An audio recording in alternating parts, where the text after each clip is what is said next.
السلام علیکم۔ آج ہم دریچے کے پار جس چیز کی طرف نظر دوڑائیں گے وہ ایک کم مایہ سی چیز ہے، لیکن اس کی بہت ساری خصوصیات بھی ہیں اور بہت سارے استعمالات بھی ہیں۔ ہم سب چیزوں پہ بات نہیں کریں گے، لیکن کچھ بنیادی چیزوں کی طرف آپ کی توجہ دلائیں گے۔ جی میں بات کر رہا ہوں پتھر کی۔ وہ پتھر جب راستے میں آ جاتا ہے تو پاؤں کی ٹھوکروں میں آ جاتا ہے، اور جب بیت اللہ میں لگ جاتا ہے تو مرجع خلائق بن جاتا ہے۔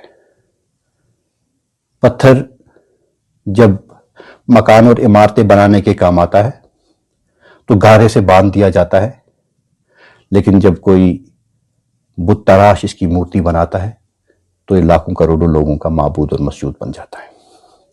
پتھر کی ایک خاص خصوصیت اس کی سختی ہے۔ عام طور پہ بولا جاتا ہے کہ وہ انسان پتھر دل ہے، یعنی اس کے دل میں بہت سختی ہے، یا جب کسی چیز کی سختی کو بیان کرنا ہوتا ہے تو کہا جاتا ہے کہ یہ پتھر جیسا سخت ہے۔ علامہ اقبال کا ایک شعر بھی آپ نے سنا ہوگا کہ پھول کی پتی سے کٹ سکتا ہے ہیرے کا جگر۔ ہیرا بھی ایک پتھر کی ایک قسم ہے۔ پھول کی پتی سے کٹ سکتا ہے ہیرے کا جگر، مرد ناداں پر کلام نرم و نازک بے اثر۔ ایسی ایک مثال قرآن پاک میں بھی ہے پتھروں کی سختی کے بارے میں اور دلوں کی سختی کے بارے میں۔ سورہ بقرہ کی آیت نمبر 74 ہے، بنی اسرائیل کا تذکرہ ہو رہا ہے، اور اللہ تعالیٰ فرماتے ہیں کہ ثم قست قلوبکم من بعد ذلک فہی کالحجارہ، پھر آپ کے دلوں کو اتنا سخت کر دیا گیا کہ وہ پتھر جیسے بن گئے۔ اب اس کے بعد کی آیت دیکھیں، آیت کا حصہ دیکھیں۔ ثم قست قلوبکم من بعد ذلک فہی کالحجارہ او اشد قسوہ، بلکہ آپ کے دل پتھروں سے بھی زیادہ سخت ہو گئے۔ اب پتھروں کی مثالیں دیکھیں، بتایا گیا ہے کیسے دل پتھروں سے زیادہ سخت ہو سکتے ہیں۔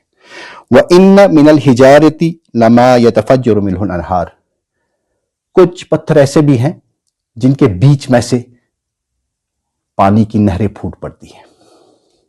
وَإِنَّ مِنْهَا لَمَا يَشَّقَّقُ فَيَخْرُجُ مِنْهُ الْمَاءُ، کچھ پتھر ایسے بھی ہیں جو جب پھٹتے ہیں تو ان کے اندر سے پانی نکل آتا ہے۔ وَإِنَّ مِنْهَا لَمَا يَهْبِطُ مِنْ خَشْيَةِ اللَّهِ، اور کچھ پتھر ایسے بھی ہیں جو اللہ کی خشیت سے، اللہ کے خوف سے محبوط ہو جاتے ہیں، لرز اٹھتے ہیں۔ وَمَا اللَّهُ بِغَافِلٍ عَمَّا تَعْمَلُونَ، اور اللہ تعالیٰ آپ کے کارناموں سے، کرتوتوں سے بالکل بھی غافل نہیں ہے۔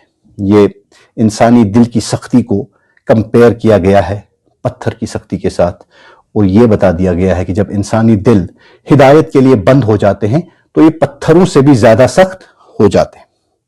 لیکن اب میں جس چیز کی طرف آپ کی توجہ دلانا چاہوں گا وہ جناب احمد ندیم قاسمی صاحب کی ایک بہت ہی مشہور نظم ہے، چھوٹی سی، پتھر اس کا عنوان ہے۔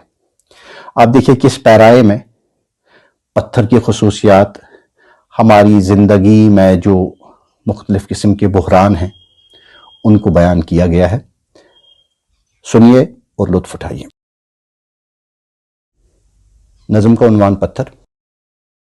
ریت سے بت نہ بنا اے میرے اچھے فنکار، ریت سے بت نہ بنا اے میرے اچھے فنکار، ایک لمحے کو ٹھہر میں تجھے پتھر لا دوں، میں تیرے سامنے انبار لگا دوں، لیکن کون سے رنگ کا پتھر تیرے کام آئے گا؟ سرخ پتھر جسے دل کہتی ہے بے دل دنیا، سرخ پتھر جسے دل کہتی ہے بے دل دنیا، یا وہ پتھرائی ہوئی آنکھ کا نیلا پتھر جس میں صدیوں کے تحیر کے پڑے ہوں ڈورے؟ کیا تجھے روح کے پتھر کی ضرورت ہوگی جس پہ حق بات بھی پتھر کی طرح گرتی ہے؟ ایک وہ پتھر ہے جو کہلاتا ہے تہذیب سفید، اس کے مرمر میں سیاہ خون جھلک جاتا ہے۔ ایک انصاف کا پتھر بھی تو ہوتا ہے، مگر ہاتھ میں تیشہ زر ہو تو وہ ہاتھ آتا ہے۔ جتنے معیار ہیں اس دور کے سب پتھر ہیں، جتنے معیار ہیں اس دور کے سب پتھر ہیں، جتنی اقدار ہیں اس دور کی سب پتھر ہیں۔ سبز و گل بھی ہوا اور فضا بھی پتھر، سبز و گل بھی ہوا بھی فضا بھی پتھر، میرا الہام تیرا ذہن رسا بھی پتھر، اس زمانے میں تو ہر فن کا نشان پتھر ہے۔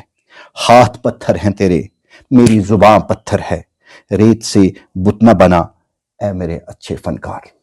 شکریہ۔